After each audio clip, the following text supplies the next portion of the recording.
तो देखिए सबसे बड़ा सवाल ये है कि एनपीएस से यानी कि न्यू पेंशन स्कीम से यूपीएस में आए पेंशनर्स और कर्मचारियों के पैसों का क्या होगा। इसके बारे में मैं एकदम डिटेल में बताने वाला हूँ, प्रैक्टिकली आपको सब कुछ बताने वाला हूँ, इसलिए वीडियो को शुरू से लेकर लास्ट तक जरूर देखिएगा। और साथ ही साथ हम ये भी जानेंगे कि आखिर पेंशनर को कैसे मिलेगा 1,37,700 रुपये।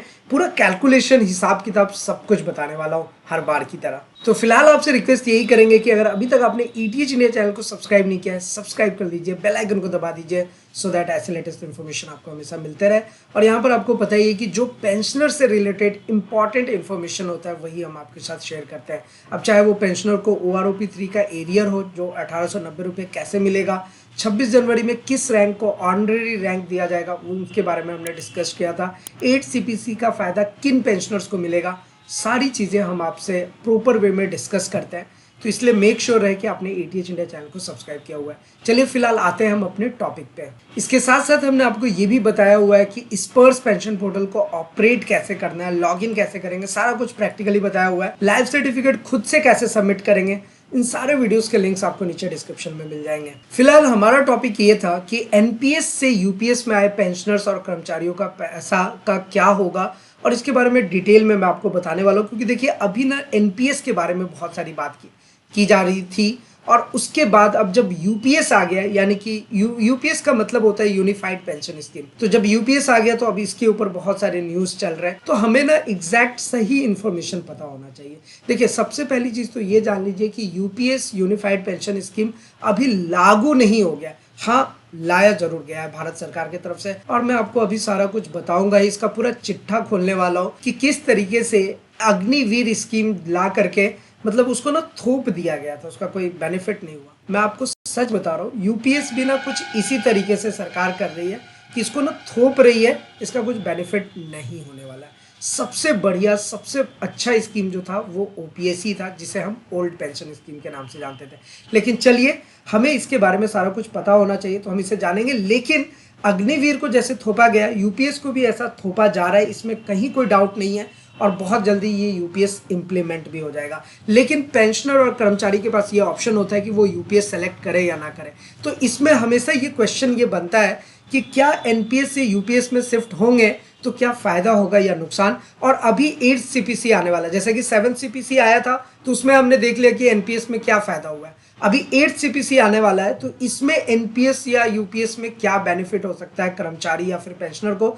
इसलिए आप हमारे साथ बने रहिए, क्योंकि इससे रिलेटेड जो भी इंपॉर्टेंट इन्फॉर्मेशन होगा हम आप तक जरूर पहुंचाएंगे। और कोशिश तो हमेशा यही रहती है कि आपके साथ सही और सटीक ही जानकारी शेयर करें। तो जैसा कि हम लोगों को ये पता चल गया है कि यूपीएस का मतलब यूनिफाइड पेंशन स्कीम है, तो ये एक सक्सेसफुल स्कीम नहीं है। आगे चल के इसमें बहुत सारी प्रॉब्लम्स आएंगी। देखिए ये बात मैं वैसे ही नहीं बोल रहा हूँ, बहुत सारे रिसर्चर्स हैं, आप खुद भी गूगल पे, यूट्यूब पे, बहुत सारे सोशल मीडियाज पे आप इसके बारे में रिसर्च कर सकते हैं, पढ़ सकते हैं, जान सकते हैं कि यूपीएस जो है कहीं ना कहीं फेल्ड होगी। जैसे अग्निवीर को हम सक्सेसफुल स्कीम नहीं बोलेंगे, सेम उसी तरीके से यूपीएस एक सक्सेसफुल स्कीम नहीं। हाँ सरकार इसको इसलिए ला रही है क्योंकि इसमें सरकार का फायदा है, तो जाहिर सी बात है कि वो इसको इम्प्लीमेंट कर रहे हैं यूनिफाइड बना करके, लेकिन एक्चुअल में इसका बेनिफिट नहीं है। बहुत सारे रिसर्चर ने ये बोल दिया है कि आगे चल करके ये प्रॉब्लम करेगा। और ये प्रॉब्लम क्यों कर रहा है, वही पहली वाली बात कि जो विसंगतियां ऐसी है ना कि वो विसंगतियां भरी पड़ी हैं, तो कमियां इतनी है कि उसको सॉल्व ना कर करके नए नए कमी और जो नए नए प्रॉब्लम्स है उसको और ज़्यादा राइज किया जा रहा है। अब देखिए मैंने एक एग्जांपल के तौर पे आपको बताना चाहा कि अग्निवीर स्कीम को सरकार ने थोप दिया था, ठीक वैसे ही यूपीएस स्कीम को भी थोपा जा रहा है, इसमें कोई डाउट नहीं है। देखिए एनपीएस में क्या होता है ना कि अगर आपका कंट्रीब्यूशन है एनपीएस में तो यूपीएस में जाने के बाद लॉस ही होगा। अभी यूपीएस स्कीम लॉन्च होने की तैयारी में है पर आया नहीं है। तो अगर आपको कुछ इस तरीके के न्यूज़ मिल रहा है कि यूपीएस स्कीम आ गया और ऐसा वैसा हो रहा है, तो ये पहली चीज़ तो आप समझ लीजिए कि यूनिफाइड पेंशन स्कीम के बारे में बहुत ही ज़ोर शोर से बातें हो रही है। भारत सरकार ने तो इसके बारे में पूरा सिस्टम भी बना लिया है, इम्प्लीमेंटेशन अभी बाकी है। जब इम्प्लीमेंट होगा हम आपके साथ शेयर करेंगे ही। फिलहाल इसके फॉर्मूला को देखते हैं। देखिए फॉर्मूला समझना बहुत जरूरी होता है, क्योंकि हम जब फॉर्मूला समझेंगे तभी हमें समझ में आएगा कि यूपीएस में क्या आपको मिलेगा, कैसे मिलेगा। इसलिए मेरी कोशिश रहती है कि फॉर्मूला के अकॉर्डिंग ही आपको समझाओ। तो फॉर्मूला क्या कहता है कि बेसिक प्लस डीए का 1/10वां हिस्सा लमसम अमाउंट दिया, ये इसका बेसिक कैलकुलेशन है। और इसी कैलकुलेशन पे जो भी कर्मचारी और पेंशनर आएंगे वो एलिजिबल होंगे, उनको इसी फॉर्मूला पर दिया जाएगा, इसमें कोई डाउट नहीं। अब जैसे मान लीजिए कि किसी पेंशनर का बेसिक पेंशन है 45,000 रुपये, 45,000 रुपीज। अब ये अमाउंट कुछ भी हो सकता है, आप अपना बेसिक पेंशन कैलकुलेट कर सकते हैं, मैंने ऑलरेडी आपको बताया है। और आपको ये भी बताया कि स्पर्श पेंशन पोर्टल पे लॉगिन करके अपना कॉरिजेंडम पीपीओ चेक कीजिए, देखिए आपका कितना पैसा बढ़ा है ओआरओपी 3 के अकॉर्डिंग। तो वो सारी चीजें आप खुद से करेंगे तो ज्यादा बेहतर होगा। बट मैं एक एग्जाम्पल के थ्रू आपको समझाना चाह रहा हूँ कि अगर आपका बेसिक पेंशन है 45,000 रुपये, तो उस पर डीए कितना मिलेगा आज के डेट के अकॉर्डिंग 53%। पहले 50 था, बढ़ के अभी 53% हो गया। तो ये अमाउंट जो है मतलब जो बेसिक अमाउंट है 45,000 रुपया, उस पर 53% डीए जोड़ देंगे तो 45,000 का ऑलमोस्ट 23,850 रुपया आएगा। जो दोनों को हम जोड़ेंगे 45,000 प्लस 23,850, 23,850 कैसे आ रहा है, कैलकुलेशन समझिएगा।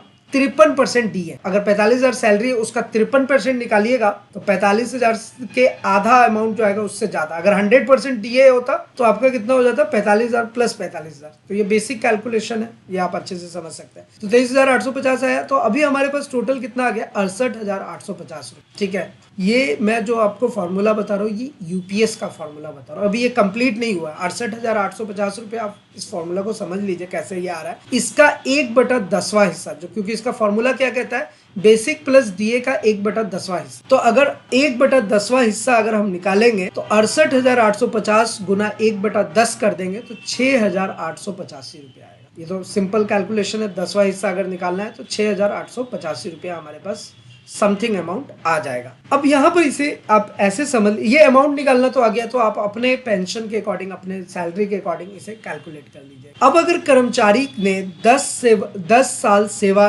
करी है, मतलब मान लीजिए उन्होंने 10 साल अपना सेवा किया, तो इसका दोगुना यानी कि 20, तो 6 मंथ्स की सैलरी का 10वां हिस्सा। कहने का मतलब क्या है कि 6,885 रुपये आपका हो गया, गुना 20 करेंगे क्योंकि दुगना हो जाता है, तो वो आ जाएगा 1,37,000 लमसम अमाउंट। तो बहुत सारे जगह पे ऐसा न्यूज़ चल रहा है कि 1,37,700 मिल रहा है, तो वो इसी को कैलकुलेट करके बोला है। अब ये नहीं है कि सब सारे पेंशनर, सारे कर्मचारी को यही अमाउंट मिलेगा, ये लमसम अमाउंट 1,37,700 का इसी फॉर्मूला पर निकाला गया है। तो ये फॉर्मूला आप भी अपने अकॉर्डिंग निकाल सकते हैं, अपने सैलरी पे, अपने पेंशन पे। बस उसमें यही करना है कि बेसिक प्लस 53% डी है। तो अब हमारे सामने क्वेश्चन ये बनता है कि जो लोग एनपीएस से यूपीएस में शिफ्ट होंगे तो उनका क्या होगा। तो देखिए, मैं एक लाइन में अगर एग्जाम्पल दूं तो उनका नुकसान होगा। सिंपल सी बात है, अगर एक लाइन में अगर आप मुझसे पूछे तो उनका नुकसान होगा, क्योंकि यूपीएस में 50% पेंशन लेने के लिए कर्मचारी का पूरा अंशदान का मतलब कंट्रीब्यूशन सरेंडर करना होगा।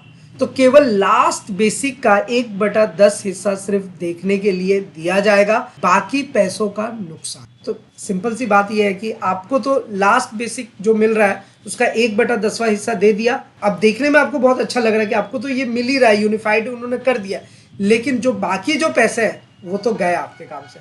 तो यहाँ पर बात यही है कि मान लीजिए कि आप पहले से सर्विस कर रहे हैं और आपका बहुत सारा पैसा ऑलरेडी एनपीएस स्कीम में कंट्रीब्यूटेड है, मतलब अंशदान किया हुआ है, और जब आप यूपीएस में शिफ्ट हो रहे हैं तो लास्ट बेसिक का 1/10वां हिस्सा निकाल करके इस फॉर्मूला पर कैलकुलेट कर देंगे, यानी कि जो बेसिक पेंशन है प्लस डीए 53% का 1/10वां हिस्सा जोड़ेंगे और आपको ये वैल्यू मिल जाएगी। तो यहाँ पर सीधा सीधी जो नुकसान है वो आप देख ही सकते हैं, क्योंकि लास्ट का मिल रहा है, बाकी जो गया सो गया। तो देखिए, मेरा मकसद और यही रहता है कि जो चीज़ें जहाँ पर गलतियाँ हो रही हैं, जहाँ कमियाँ हैं, उन चीज़ों को मैं आपके साथ शेयर करूं। वैसे आपका क्या राय है इसके ऊपर, आप ज़रूर बताइएगा। कहीं ना कहीं भारत सरकार इसमें भी फेल होगी, और आपको क्या लगता है आप पहले बताइए। लेकिन यूपीएस स्कीम, एनपीएस स्कीम, ये सब स्कीम चलने वाले नहीं। देखिए, इसमें एक बहुत बड़ा ड्रॉबैक एडिशनल पेंशन का भी है। अब एडिशनल पेंशन में क्या होता था, पहले के टाइम में क्या होता था, ओल्ड पेंशन स्कीम में क्या होता था, एट ए टाइम आपको एडिशनल पेंशन का बेनिफिट मिलता था जैसे ही आप 80 ईयर्स को क्रॉस करते थे। लेकिन ये सिस्टम एनपीएस में तो लागू है नहीं, आपकी जानकारी के लिए बता दूं, आपको पता भी होना चाहिए। और यूपीएस में भी मुझे कहीं नहीं दिख रहा है। अगर आपका पास कुछ ऐसा इन्फॉर्मेशन है तो आप बताइएगा। हालांकि यूपीएस अभी इम्प्लीमेंट नहीं हुआ है तो भी ज़्यादा कुछ तो हम इसके ऊपर नहीं बोल सकते, लेकिन इतना ज़रूर कह सकते हैं कि यूपीएस स्कीम जो है वो सही तरीके से काम नहीं करेगा। आप खुद से भी अपने से भी रिसर्च करके देख सकते हैं। तो अपना अपना राय ज़रूर रखिएगा हमारे साथ, और इसके ऊपर फिर हम एक लॉन्ग डिस्कशन और करेंगे। लेकिन अभी यूपीएस इम्प्लीमेंट हुआ नहीं है तो ज़्यादा हम इस पर जजमेंट नहीं कर सकते हैं। लेकिन कहीं ना कहीं ये स्कीम भी फ्लॉप करेगा क्योंकि वो पहले ही पता चल जाता है। सबसे बेस्ट स्कीम जो ओपीएस था उसी को रहने देना चाहिए था, लेकिन वैसा नहीं हो रहा है। देखते हैं आगे क्या होता है। एनीवे देखिए, स्पर्श पेंशन पोर्टल में जो आप अपना लाइफ सर्टिफिकेट सबमिट करते हैं उसका स्टेटस जरूर चेक कीजिए कि वो आपका अपडेटेड है या नहीं। तो जो भी आपने अपना लाइफ सर्टिफिकेट, जीवन प्रमाण पत्र जमा किया है, उसके लिए आपको स्पर्श पेंशन पोर्टल में लॉगिन नहीं करना पड़ेगा। बिना लॉगिन किए हुए आप चेक कर सकते हैं, और वो सारा चीज़ हमने ऑलरेडी आपको बताया हुआ कि जैसे ही आप स्पर्श पेंशन पोर्टल को ओपन करेंगे, यहाँ पर क्लिक हेयर का मैसेज आता है, बस यहाँ पे क्लिक कीजिए, अपना आइडेंटिफायर सेलेक्ट कीजिए, अपना बैंक अकाउंट नंबर आपको देना है, पर्सनल नंबर देना है, और उसके बाद कैप्चा कोड देंगे और यहाँ से आप सारी चीज़ें सर्च कर सकते हैं, मतलब कि अपना स्टेटस देख सकते हैं। सेम इसी तरीके से लाइफ सर्टिफिकेट भी आप खुद से सबमिट कर सकते हैं, इसके बारे में ऑलरेडी हमने आपको बताया हुआ है। तो इन सब के अलावा अगर आपके मन में किसी भी टाइप का सवाल है, क्वेश्चन है, क्वेरीज है, नीचे कमेंट करके जरूर पूछिएगा। फिलहाल आज की इस वीडियो में इतना ही, फिर मिलते हैं किसी नेक्स्ट इंटरेस्टिंग वीडियो में। तब तक के लिए इस्लाम दुआ और नाम शस्त्र कीप वॉचिंग, कीप स्पेलिंग। अपना और अपने साथ सबका ख्याल रखें। जय हिंद, वंदे मातरम।